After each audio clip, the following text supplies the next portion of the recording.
suami ya, yang katanya jadi korban KDRT oleh istrinya berarti Mas ya? Betul. Oke, tapi justru malah jadi tersangka Masnya. Sering juga dikata-katain laki-laki nggak guna. 8 tahunan kita menikah, saya hampir nggak pernah diurus. Ketika saya pas lagi sakit, yang diurus malah anjing-anjingnya waktu itu. Burungnya Di, ditaruh di mana di, jadi Mas? di dalam kamar, tidur di kamar saya bertiga sama istri juga. Jadi dia merah burung di dalam kamar, burungnya dilepas di dalam kamar. Betul. Datang temennya si YBS. Laki-laki. Kita Hmm. tidur bertiga di kamar saya. Tidur sekamar bertiga dengan istri kamu dan Kokoka, teman istri saya, udah gitu bersama bertiga. burung-burung lain. Iya, Ya, Assalamualaikum warahmatullahi wabarakatuh. Ketemu lagi bersama saya Uya Kuya atau Surya Utama SIP Sarjana Ilmu Politik Universitas Indonesia sekaligus juga DPR RI Komisi 9 dari Partai Amanat Nasional. Dan sekarang saya ada di Pasadena, Amerika. Dan di situ juga ada Mas Lukman di Surabaya ya, Mas ya? betul. Ya, Mas Lukman ini eh, adalah seorang pria, ya, seorang suami yang mengaku jadi korban KDRT. Biasanya kan korban KDRT itu perempuan, tapi ini pria, ya, suami ya, yang katanya jadi korban KDRT oleh istrinya berarti Mas ya? Betul. Oke, ini kata Mas ya. Betul. Oke, tapi justru malah jadi tersangka Masnya. Ini ada beritanya nih, gugat cerai istri karena kasus KDRT. Lukman Fotolisius malah ditetapkan tersangka oleh Polres Surabaya. Lukman Fotolisius dijadikan tersangka KDRT usai gugat cerai istri. Yang gugat cerai berarti Mas ya? Betul. Ungkap dirinya tidur bersama anjing dan burung. Nah, no viral, no justice. Oke, ini ada video viralnya ya Mas Lukman. Ya, kita lihat dulu video viralnya ya. Oke. Kemarin saya menerima surat penetapan sebagai tersangka oleh polisi. Sebelumnya saya ingin mengutarakan bahwa video ini adalah surat terbuka bagi kepolisian, khususnya Polrestabes Surabaya. Sekitar bulan Februari kemarin, saya mengajukan cerai dan saya memilih pergi dari rumah karena dulu saya sering mengalami KDRT oleh sebut saja YBS, baik itu fisik maupun secara verbal. Bertahun-tahun saya tinggal di kamar bersama 3 ekor anjing dan 6 burung di kamar. Sering tidak bisa tidur nyenyak karena kamar kotor, bau, dan berisik suara anjing dan burung. YBS juga pernah bergandeng mesra tidur bersama suami orang. Anehnya, bulan Maret kemarin saya dipanggil oleh polisi terkait dugaan kasus penelantaran rumah tangga. YBS melaporkan saya dengan alasan tidak memberinya nafkah. Bagaimana mungkin YBS yang meminta uang damai 80 juta lebih, namun tetap menjanjikan saya di medsos dipercaya sebagai korban? Bagaimana mungkin penyidik mendorong saya untuk menyiapkan uang damai sekalipun penyidik tahu bahwa YBS dengan sengaja menghubungi klien saya untuk menjelek-jelekan saya dengan tujuan agar saya tidak diberi pekerjaan, dan penyidik tutup mata akan hal itu dan tetap menjadikan saya sebagai tersangka. Penyidik memaksa saya menyiapkan uang perdamaian. Penyidik selalu mendorong saya untuk menjual kamera dan lain-lain yang mana itu adalah alat kerja saya. Ada 2 polwan yang dengan sengaja mengintimidasi saya di ruang sidik Polrestabes Surabaya di lantai 2. Oke, ini ada lagi artikel Lukman Fotolisius dilarang masuk rumah sendiri. Polres Surabaya diduga sebut tidak ada ruginya.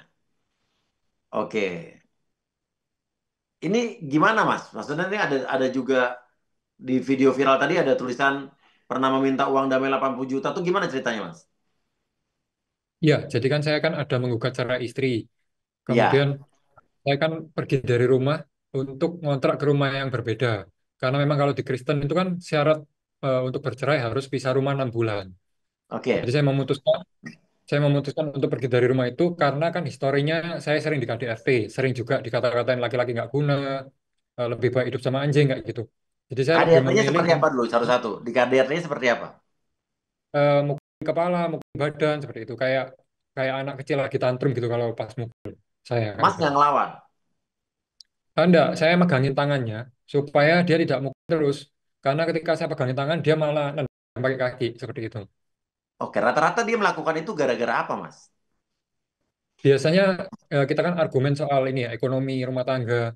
Kan dulu kan saya masih sering anxiety disorder, tuh sering-sering kumat kayak gitu, Mas Uya. Jadi Hmm, saya dianggap itu kesannya kayak saya itu bukan kepala rumah tangga, walaupun sebagian besar hampir seluruh pengeluaran itu saya masih tanggung kok. Saya masih bekerja. Tapi hmm, karena memang YBS ini, saya kasih inisial YBS ya. YBS hmm. ini memang suka sekali sama binatang seperti itu. Jadi memang kalau ketika saya pas lagi sakit, lagi kambuh, anxiety-nya, cemasnya itu panik, itu saya nggak terlalu diurus. Yang diurus malah anjing-anjingnya waktu itu ada 4 ekor. Seperti itu. Oke, oke. Jadi malah yang diurus anjing-anjingnya. Betul. Oke, terus oh, Mas menggugat cerai gara-gara apa jadi ini? Ya karena saya merasa hidup ini kan sudah 8 tahunan kita menikah. Selama hidup itu saya hampir nggak pernah diurus. Jadi soal makan, itu saya beli sendiri lewat ini ya makanan online. Kemudian soal kayak sesimpel nyuci baju, jemuran itu semuanya saya ngurus. Tetapi kamar saya itu kan isinya sekarang ada burung ya. Yang kemarin maksud saya, kemarin itu ada burung. Kan anjingnya 4 ekor sudah nggak ada semua, sudah meninggal. Kemudian ganti burung ada 6 ekor. Dan saya sudah mengajukan keberatan. Saya sudah nawarin dikasih kandang, dia nggak mau. Saya nawarin ditaruh di halaman, dia nggak mau. Oke, Pokoknya burungnya intinya ditaruh di mana jadi, Mas? di dalam kamar, tidur di kamar saya bertiga sama istri juga waktu itu sama YPS. Jadi Oke, di jadi kamar dia kita merah ada burung, jadi dia merah burung di dalam kamar. Burungnya dilepas di dalam kamar. betul, total ada sekitar 20-30-an burung ya. Yang 20-an tuh Total kira-kira dua di bawah. puluh 30-an burung. Ya, tapi yang 20-an tuh di bawah, di di lantai satu. Nah, kamar kita kan di lantai dua ya Mas ya. Itu Ah, ada yang masuk kamar ada 6 burung. Yang 4 burung itu di kandang. Jadi masing-masing kandang isinya 2 burung lovebird di yang dalam kecil. kamar tuh, di dalam kamar ya. Betul. Kemudian ada satu kakak tua putih yang gede itu satu, ada African Grey satu. Jadi yang gede totalnya ada dua. Yang dua ini dilepas, jadi bisa terbang kemana-mana. Loh, nya gimana, Mas? Ya, nya sesukanya burungnya. Kalau pas lagi di tangkringan. Kalau pas di kasur ya di kasur. Kalau pas di meja saya di meja, nggak mesti. Sesukanya burungnya. Tapi burungnya diurus sama dia, dirawat. Terus ya, kalau bangun tidur yang diurus burungnya dulu dikasih makan, kasih minum, Kalau bangun tidur, diajak yang ke bangun kamar tidur mandi. maksudnya bangun tidur istrinya, bukan burungnya. Bangun burungnya, Pak. Ya, jadi kalau kita kita pagi hari itu kan saya sibuk ngurusin kerjaan sama beli makanan buat saya sendiri. Kalau YBS itu bangun tidur langsung ngerawat burungnya seperti itu. Kalau burung Mas. Kalau Mas sendiri nggak pernah dirawat. Hampir tidak pernah. Pernah sih, tapi hampir tidak pernah. Nggak pernah diurus maksudnya. Ya, pernah cuman nggak sering lah, bisa dihitung dengan jari lah, seperti itu. Oke, apa? Eh, ah, saya bingung kalau oke lah. Hmm, Mungkin saking cinta dengan hewan dia biasa tidur dengan burung gitu ya. Nah, Mas sendiri gimana? betul. Perasaannya di kamar tidur itu hidup bersama burung di dalam kamar tuh burung berkeliaran bebas gitu loh. Ya, terus terang saya merasa gini Mas Uya kan, saya kan sampai ketika kemarin sudah mulai agak sembuh ya, udah mulai bantu UMKM, saya itu tetap membiayai semuanya. Bahkan terakhir sejak COVID kemarin kerjaannya YBS sama kerjaan saya yang lama itu kan udah KO ya. Jadi otomatis hampir semua itu saya yang biayain. Tapi saya merasa di kamar sendiri nggak berkuasa. Jadi saya bilang ini kan burung nggak sehat kalau dalam kamar kan, karena burung itu kan ada semacam kapurnya di badannya. Dan Hmm. itu nggak bagus buat paru-paru kita.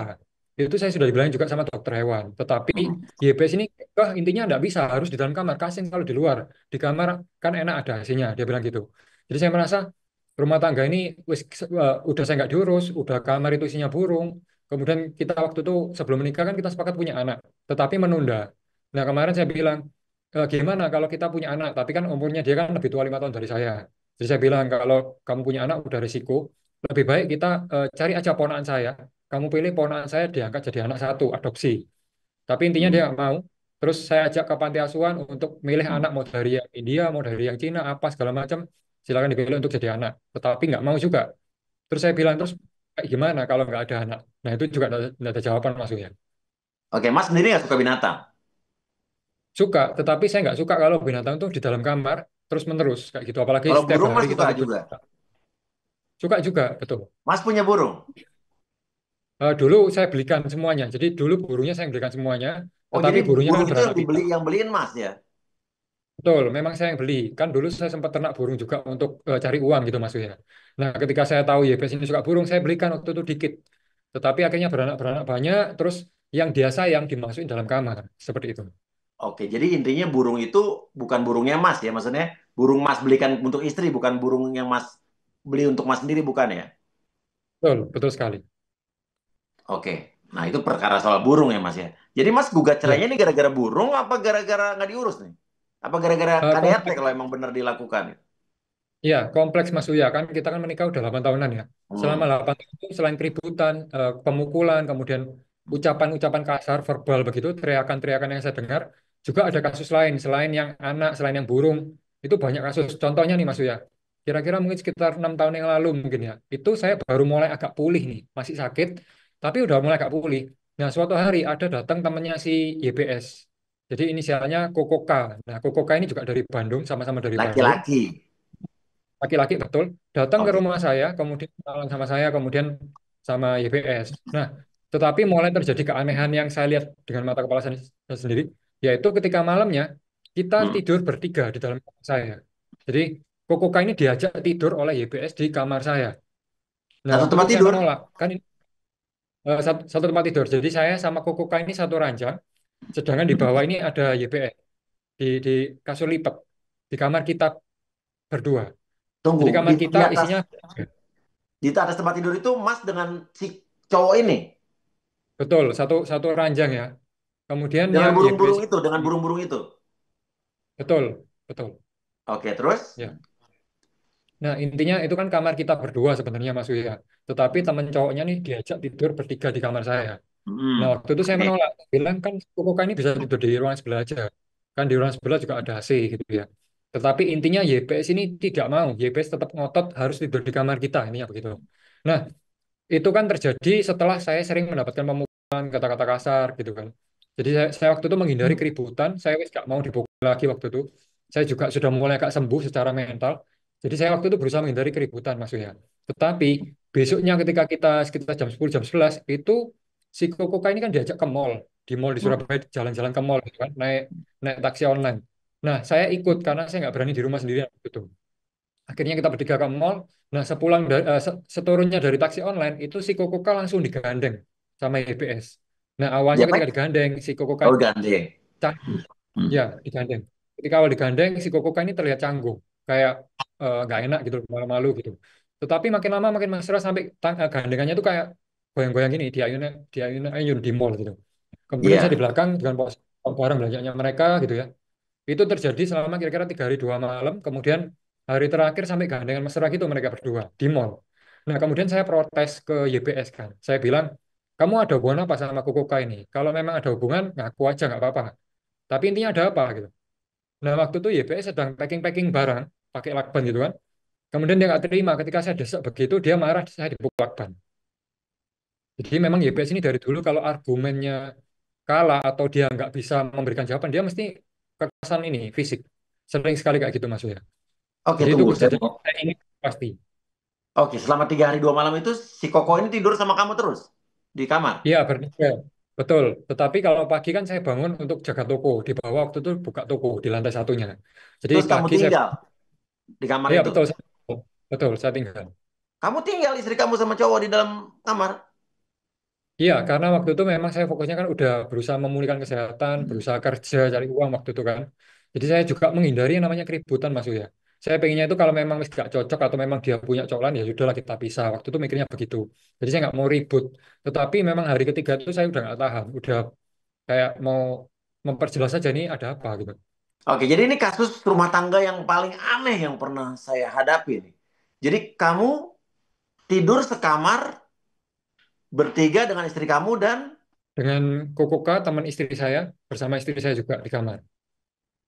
Kokoka ini laki-laki. Betul. Jadi kamu tidur sekamar bertiga dengan cowok teman Dan istri saya yang sendiri. dibawa oleh istri Betul. Yang kamu dibawa oleh dan istri saya. juga istri kamu juga Iya, betul. bertiga. Udah gitu bersama Bertiga. burung-burung lain. Iya, Tidur bersama burung-burung lain itu. iya. Oke, kamu toko buka toko apa di bawah itu? Waktu itu buka toko alat-alat teknik maksudnya. Ini yang kamu ceritain bener kan? Gak mengada-ngada kamu kan? Betul. Karena waktu Bisa waktu dipertanggungjawabkan kan? itu bisa bisa.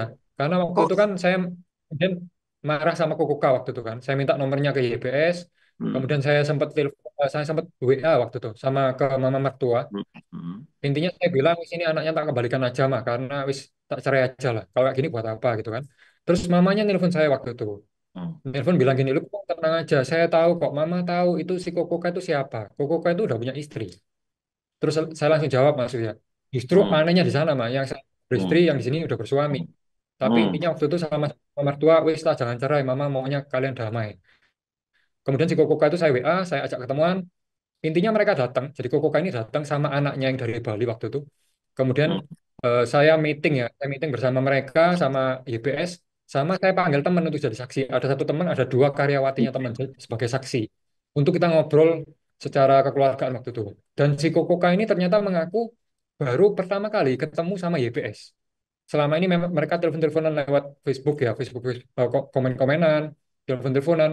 Kemudian baru pertama kali ini ketemu gandengan tangan. Terus ketika saya ngomel-ngomel, saya bilang saya ini suami resminya, ya, suami sah. Si Kokoka akhirnya mengaku dia minta maaf. Intinya dia bilang ya kita salah. Akhirnya dia minta maaf ke saya waktu itu. Tapi memang waktu itu Mas Wida, memang saya nggak ada merekam, nggak ada ngefoto juga. Tapi ada saksinya memang waktu itu. Siapa saksinya? Saksinya teman dekat saya satu sama dua karyawatinya dia. Jadi saya panggil sebagai saksi waktu itu. Oke. Aneh nggak sih kamu tidur di kamar sebelah kamu cowok, kokoka orang cowok yang dibawa istri kamu tidur di kamar yang sama gitu. Kamu bisa tidur Ya, tuh malam itu, bisa tidur kamu. ya bisa. Cuma pikirannya kan juga mikirnya ini kayak mikir kayak ini kayak gimana ini saya perlu ngomong ini seperti itu waktu itu mikirnya. Oke, akhirnya sih ceritanya kamu gugat cerai nih, ya kan? Ya betul. Heeh. Nah, kamu bisa jadi tersangka tuh gimana ceritanya nih? Saya masih bingung nih. Ya kan kalau di Kristen kan katanya syaratnya bercerai harus pisah rumah 6 bulan Mas ya. Jadi Hmm. saya memutuskan keluar dari rumah karena waktu itu saya sempat negosiasi sama YPS, tapi intinya dia waktu itu nggak bisa diajak berbicara baik-baik. Jadi akhirnya saya putuskan untuk keluar dari rumah. Kemudian saya itu sempat ngasih uang ke dia, uang uang nafkah. Januari Hmm. itu saya sempat ngasih nafkah 1 juta rupiah totalnya. Kemudian dia sakit itu dia ngeklaim ke saya 168 ribuan. Terus saya kasih dia uang 250 ribu rupiah, Mas Hmm. ya. Kemudian ketika saya bilang mau cerai, kamar saya itu dikunci. Kamar saya dikunci, terus saya waktu itu Hmm. merasa marah. Karena saya merasa ini udah hidup 8 tahun, udah nggak ada gunanya, udah sering dipukul gitu ya. Terus saya dulu mikirnya gini, dulu saya nggak bisa cari uang banyak. Mungkin karena itu saya dipukul, Mas ya. Kemudian ketika kemarin waktu COVID itu kan saya usaha fotografi kan naiknya bagus. Terus saya Hmm. mikir, ini saya sekarang udah cukup ada uang waktu itu, tapi tetap aja sama, hasilnya sama. Cuman bedanya gini, sekarang saya nggak terlalu sering dipukul, karena kalau ribut saya menghindar. Gitu. Terus saya bilang ke YPS ini, intinya bahwa saya ingin menikah lagi waktu itu, supaya lepas dari jabatannya YPS. Kan saya ini merasa udah nggak mau sama YPS lagi, harus mau lepas gitu ya. Oh dia Tetapi nggak mau lepas, dia nggak mau lepas. ya dia nggak bisa diajak ngomong Mas ya, itu problem utamanya, nggak bisa diajak Hmm. ngomong baik-baik gitu ya. Bahkan ketika saya ngomong habis cerai, kamar saya dikunci. Kamar saya dikunci, saya nggak bisa tidur di kamar, mau mandi harus ngambil baju dari jemuran kan. Terus saya itu jengkel, terus saya merasa gini, dulu kamu pernah tidur sama Kokoka, saya masih ingat itu. Terus saya balas dengan cara, ya ini salah, saya akui salah ya. Tapi waktu itu saya mikirnya gini, saya balas nih, sekarang saya tidur di kamar karyawati. Waktu itu kayak gitu. Saya Hmm. tidur di sana kira-kira 10 harian, saya tidur di sana. Jadi di rumah kita bertiga itu ada istri di atas di lantai 2. Saya di bawah, saya sengaja tidur di kamar karyawati. Supaya tujuan saya supaya dia marah, supaya bisa ngomong, wis ini cepat kelar. Pikir saya itu Karyawatinya begitu. mau. Ya, tetapi aslinya nggak mau Mas Uya. Cuma saya memohon, tolong aku harus di sini. Kalau nggak gitu, ya gimana gitu ya. Saya kan waktu itu Oke. sumpek masalah rumah tangga, sumpek sekali waktu itu. Wis kepengen segera kelar lah intinya Mas Uya.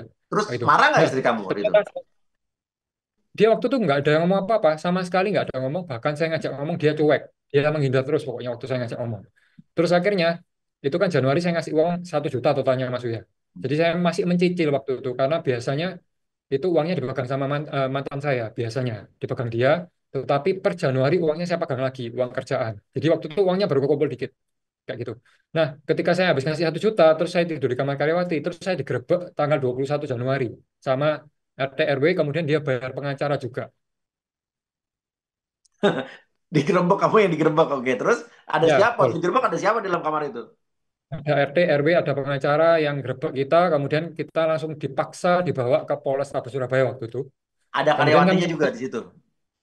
Ya, saya sempat tanya juga ke YPS, kamu bayar pengacara berapa? Kamu banyak duit ya? Saya bilang begitu. Saya nyindir, kamu banyak duit ya bayar pengacara? Terus dia bilang, enggak, saya enggak bayar kok itu gratis semuanya. Tetapi Mas Uya, saya cek mutasinya, saya capture, saya simpan buktinya ya. Dia Hmm. memang ada bayar pengacara. Jadi kesannya Berapa kayak saya bayar? itu merasa kayak waktu itu bayarnya saya ingat saya nih 350 ribu dikali dua. Ya saya Oh, mikirnya nggak mungkin juga bayar semurah itu ya. Cuman mungkin ini murah ya. ongkosnya dia menginap gimana ya. Saya juga kurang paham.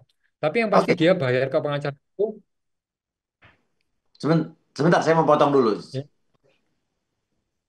Saya mau potong ini karena saya butuh kejelasan yang tadi sebelum kelewat nih.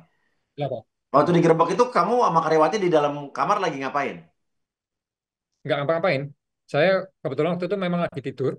Dan waktu Hmm. itu kan kira-kira 3 hari sebelumnya, itu saya sempat ke rumah sakit Mitra Keluarga Surabaya. Karena Hmm. saya selama 3 hari itu batuk pilek nggak sembuh-sembuh. Jadi badan hampir setiap hari itu meriang. Terus saya akhirnya memutuskan ke dokter karena nggak bisa tidur di kamar. Di kamar saya kan dikunci ya, Mas Wiyah. Nah sebelum saya ngomong sama si YBS ini, itu saya sudah sakit, nggak bisa istirahat dengan enak di kamar, kemudian diomel-omelin terus suruh minum obat tapi nggak diajak ke dokter sama sekali waktu itu. Jadi waktu itu memang saya kondisi sakit, kuping sebelah kiri ini agak bindeng, maksudnya waktu digerebek itu kondisinya. Oke, karyawatinya lagi Hmm. ngapain? Juga bangun tidur sama, Apa? juga bangun tidur sama. Di ranjang yang sama? Enggak, waktu itu saya tidur di lantai di bawah. Oke, oke, oke. Nah, setelah itu dibawa ke Polres Surabaya, habis itu? Waktu itu sama penyidiknya, sama reserse yang menerima itu kan kira-kira setengah setengah 3 subuh ya. Hmm. Sama reserse dibilang ini ada apa? Oh ini perselingkuhan Pak begitu. Terus resersenya bilang ini ngapain dibawa ke sini? Ini kan masalah rumah tangga. Udah selesaikan aja di rumah waktu itu bilang begitu. Hmm. Tetapi nggak tahu gimana pengacaranya ini ngomong sama polisinya berdua waktu itu. Ngomong Hmm. di belakang berdua, terus akhirnya kita cuma diminta data, terus disuruh pulang. Nggak ada apa-apa setengah jam itu kan kira-kira.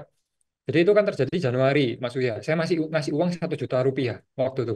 Tetapi ketika saya tanya, kamu bayar pengacara ya? Dia bohong. Dia bilang kan nggak ngasih. Tapi saya punya buktinya dia ngasih. Nah kemudian, akhir Januari sama Februari itu, saya ngajak dia ketemu baik-baik untuk ngobrol bersama tuan rumah kontrakan yang saya tinggalkan. Sama Pak RT juga, sama Pak RW. Tujuannya apa?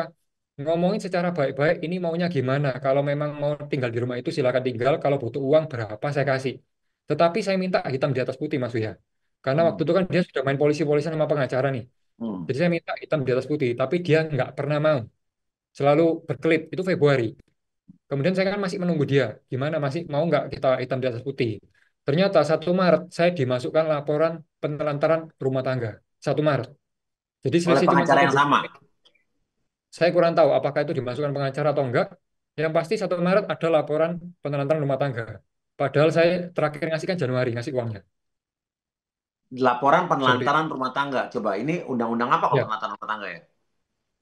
Nama undang-undangnya PKDRT pasal 49, maksudnya. Oke. Di mana kamu jadi tersangka artinya terbukti melakukan apa kata polisi?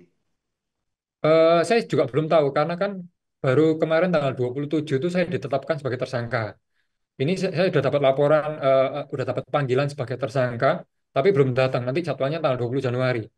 Jadi saya juga nggak tahu istilahnya bukti apa yang dimiliki polisi sampai saya dijadikan tersangka. Padahal saya udah Oke. ngomong ke polisi balik. Saya bilang saya Saya udah coba ngasih, saya coba telepon teman saya di Polda Jawa Timur ya. Saya pengen ngecek ya. iya, Oke. Oke. iya maksudnya. Terus eh, satu lagi yang saya mau tanya gitu ya. Kamu ditetapkan jadi tersangka Undang-Undang Penelantaran Rumah Tangga. Betul. Menurut kamu apa yang kamu lakukan sampai kau bisa jadi tersangka? Menurut kamu dulu deh, coba kamu introspeksi diri. Ya, asumsi saya karena waktu keluar dari rumah itu, waktu pindah ke rumah baru ya, waktu saya proses cerai itu, kan saya bawa emas tabungan saya itu saya bawa, kemudian Hmm. saya bawa laptop, kamera, mobil yang masih kredit. Intinya yang saya bawa itu mayoritas alat kerja saya bawa semuanya beserta seluruh karyawan saya bawa. Karena waktu itu kan tanggal 26 Januari saya pindahnya. Nah, waktu pindah tanggal 26 Januari itu saya cuma bawa uang 22 juta kalau nggak salah. Kemudian buat DP rumah itu 12,5 juta. Sisanya masih kurang untuk bayar gaji karyawan. Sisa sekitar 7,5 juta waktu itu. Di tanggal 26 Januari. Jadi uangnya pasti minus. Jadi emas ini kan saya bawa untuk pegangan saya. Barangkali nggak bisa bayar gaji karyawan. Waktu itu saya mikirnya begitu. Nah, berdasarkan itulah mungkin penyidik mungkin menerima bukti bahwa saya bawa emas, bawa laptop, apa segala macam. Terus dianggap saya punya uang, maksudnya. Apalagi kan di medsos kan saya sering bantu UMKM tuh banner gratis gitu ya. Mungkin dianggap penyidik mungkin atau mungkin si YPS ini ngompor-ngomporin penyidik bahwa itu lo punya uang itu bantu orang di pinggir jalan begitu. Nah, itulah yang dijadikan dasar kamu harusnya punya uang untuk ngasih YPS. Padahal mutasi saya membuktikan enggak punya uang. Betul lagi nih. Saya baru dengar terus terang nih ada pelaporan tentang penelantaran rumah tangga yang jalan jadi tersangka. Saya bingung, ini harus salut apa nggak salut sama polisi. Tapi kalau saya berpikir positif, saya harusnya acung jempol sama kepolisian. Bisa orang jadi tersangka karena penelantaran rumah tangga. Dalam hal ini, sorry ya, kalau gue bicara secara Ya, umum ya.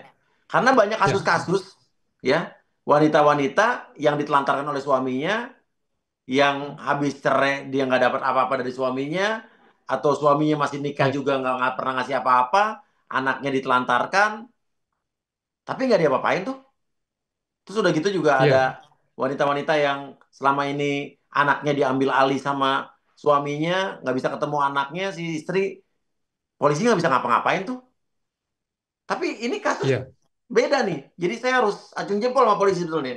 Artinya kalau polisi bisa menetapkan orang yang seperti kamu satu. aja bisa ditetapkan jadi tersangka penelantaran rumah tangga, harusnya suami-suami yang lain itu yang melakukan lebih lebih apa ya, lebih sadis dari kamu penelantarannya itu harusnya bisa ditindak juga. Tapi kenapa selama ini mereka aman-aman aja? Ya bener gak sih? Iya, betul. Nah, saya jadi bingung nih harus acung jempol harus apa harus bingung gitu ya. Tapi ya saya dukung kalau emang polisi bisa melakukan penyamarataan dalam keadilan sama seperti suami-suami yang melakukan penelantaran rumah tangga yang benar-benar jelas di depan mata penelantaran rumah tangga bisa jadi tersangka semua ya menurut gue dukung gitu kan. Tapi menurut lo sendiri gitu, sekarang lo pantas nggak jadi tersangka? Coba gue tanya. Menurut saya sangat tidak pantas, Mas Uya. Kenapa? Karena dari Februari, Januari kan saya masih ngasih uang ya. Hmm. Januari setelah mau cerai itu, saya masih ngasih uang. Masih Hmm. ngasih uang, tetapi Februari saya putuskan untuk tidak ngasih dulu sementara. Karena Hmm. alasan nomor satu, dia kan nggak bisa ngomong baik-baik ini. Nggak Hmm. mau hitam di atas putih. Kemudian saya juga uangnya pas-pasan waktu Februari. Kemudian Hmm. sampai Maret, terakhir kemarin Hmm. September, itu saya ngajak ketemu. Masuk Hmm. ke rumah itu dilarang sama dia. Jadi waktu saya mau masuk ke rumah, dia teriak-teriak tuh Bang security. Bahkan terakhir Hmm. kemarin tuh saya dikasih sama security perumahan. Nggak boleh masuk intinya. Hmm. Makanya saya sempat adukan juga ke Polrestabes Surabaya, saya adukan bahwa kenapa saya nggak boleh masuk ke rumah saya sendiri. Padahal tujuannya saya waktu itu mau bersih-bersih rumah. Membersihkan rumahnya Iya. karena kan kontraknya kan pakai nama saya maksudnya. Jadi kalau misalkan rumahnya rusak kan saya yang diganti rugi, suruh ganti rugi. Jadi saya bilang, saya dari Januari sampai September kemarin tuh inisiatif baik untuk bertemu baik-baik, untuk ngobrol baik-baik, untuk ngasih uang. Bahkan yang terakhir kapan hari kita kan dimediasi 2 kali sama penyidik. Yang pertama diminta ngitung kira-kira ibu butuh uang berapa untuk hidup. Yang kedua, ketika kita ketemu kedua kalinya, YBS ini melontarkan kalimat, ya wis lah, kalau mau damai 80 juta sekian waktu itu. Jadi nominalnya Oke. sekitar 80 juta kalau nggak salah. Jadi sempat ada permintaan damai dari YBS, istri kamu, kalau mau damai 80 juta. Betul, itu waktu itu dimediasi sama penyidik. Ini pertemuan kita Oh, mediasi yang kedua kalinya. dimediasi sama penyidik. Penyidik ada di sini ya. Terus, Ya, jadi kita memang waktu itu lagi di kantor polisi lantai 2 di gedung PPA ya. Kemudian oke, terus penyidiknya kan cuma apa? waktu itu kenapa? Komentar komentar kamu apa waktu diminta damai? Waktu disebutkan 80 juta sekian saya keberatan karena angka itu kan nggak masuk akal. Apalagi waktu itu ada asuransi, ada kontrakan rumah yang mana angkanya waktu itu memang nggak masuk akal Mas ya. Kontrakan dia minta 42 juta untuk 2 tahun, yang mana harganya cukup mahal waktu itu. Harusnya Oke, kan di kampung-kampung kan banyak murah. Kemudian oke. asuransi dia minta uang kalau nggak salah 2 tahun, kayak gitu. Akhirnya kamu sanggup berapa? Kemudian saya bilang ke penyidiknya, saya nggak sanggup kalau segitu. Saya sanggupnya 35, saya nego. Nah, ketika Hmm. saya nego 35 juta, itu langsung deal. Jadi YBS ini langsung mau. Gitu tuh. Hmm. Saya sempat kaget juga. Soalnya kan dari 80 sekian ke 35 kan turunnya banyak maksudnya. Langsung Tapi dia deal. langsung mau. Apa kata Langsung deal, penyidiknya? betul. Ya, intinya ini harus cash. Harus langsung dikasih cash lah intinya. Nggak bisa dicicil. Kan saya Kata bilang, siapa? kalau cash, kata penyidiknya. Oke. Kata penyidiknya harus cash Ya, 30 juta. 35 juta ya. Kemudian saya bilang kalau kalau cash sekarang saya nggak punya uang. Jadi boleh Hmm. nggak kalau saya cicil aja? Terus ditanya, cicil berapa? Ya 5 juta sebulan lah. Kalau ada lebih saya kasih, tapi minimal saya kasih 5 juta sebulan. Waktu itu saya bilang gitu ke penyidiknya. Dan waktu itu si penyidiknya nanya, gimana Bu, mau nggak ini dicicil sama Bapak? Gitu kan. Terus YPS bilang nggak mau. Terus penyidiknya juga bilang, ya nggak bisa Pak, harus cash segera. Terus sempat ada omongan begini, kalau nggak segera dibayarkan, ini berarti saya proses ke pengadilan ya. Penyidiknya bilang gitu. Oh, Saya kata bilang, ya monggo, penyidiknya nggak bilang apa-apa begitu. diproses aja. Oke, Ya, terus? saya bilang, kan saya selama disidik mengenai penelantaran rumah tangga Mas ya, saya selalu bilang, monggo kalau mau dibawa ke pengadilan, saya nggak takut. Karena saya punya buktinya, saya itu nggak ada uang gitu. Kenapa kok kesannya yang saya tangkap itu saya diancam kalau nggak mau bayar ini lanjut ke pengadilan. Kesannya yang saya rasakan begitu. Ya Jadi udah, Mas. terakhir saya bilang, terakhir saya bilang ya silakan kalau mau dibawa ke pengadilan, monggo. Terus nanti waktu itu kalau nggak salah dia sempat bilang gini penyidiknya, nanti sama hakimnya pasti ditanya dan suruh nyediakan uangnya gitu kan. Intinya begitu. Terus saya bilang, ya memang nanti kalau hakimnya ngomong begitu ke saya akan bilang ke hakimnya, ya wis Pak Hakim aku pinjam uangmu aja buat bayar YPS. Ya udah. Maksud Kalau saya menurut gini, saya saya kan sih, nggak punya uang. Paksa. Oke. Jadi kamu sudah jadi tersangka dan kamu belum datang, tapi udah dipanggil ya? Iya, udah dipanggil. Oke. Kapan panggilan pertamanya? 20 Januari besok. Oke, oke. Berarti besok. Udah kamu datang aja, kamu hadapi. Kamu jelaskan bukti-bukti yang kamu punya. Kamu ceritakan juga pengalaman apa yang kamu alami selama ini dengan penyidik dan dengan siapapun. Ya, nanti kita kawal terus kasus ini. Intinya kalau memang yang kamu katakan ini semuanya benar, kamu bisa bertanggung jawabkan apa yang kamu katakan kan? Iya, betul. Ya, karena saya juga harus netral di sini. Artinya kamu Hmm. ceritakan semuanya, ya. Saya pikir penyidik atau polisi pun pasti memiliki logika-logika berpikir juga dan dari bukti-bukti yang kamu punya juga, ya. Dan kamu takut sekarang jadi tersangka? Saya tanya.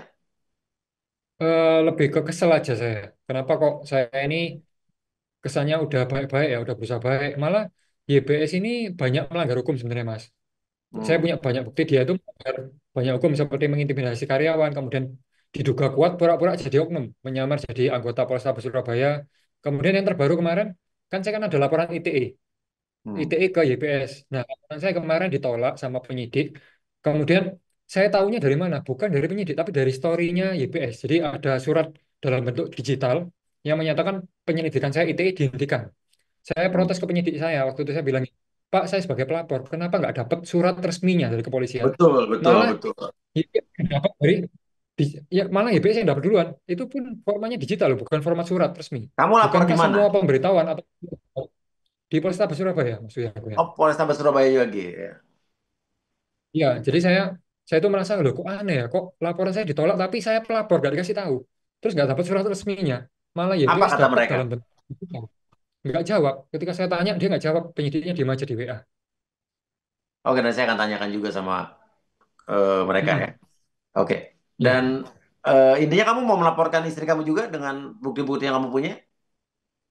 Yang ITI sudah, tapi kan ditolak sama penyidik kemarin, 29 Desember. Udah. Ditolak. Kalau ada apa lagi, menurut saya memang kalau emang kamu ada bukti, laporkan lagi. Tapi tolong dikawal kasus ini lewat Hmm, media. Jadi biar bisa ya, eh, dikawal oleh masyarakat ya.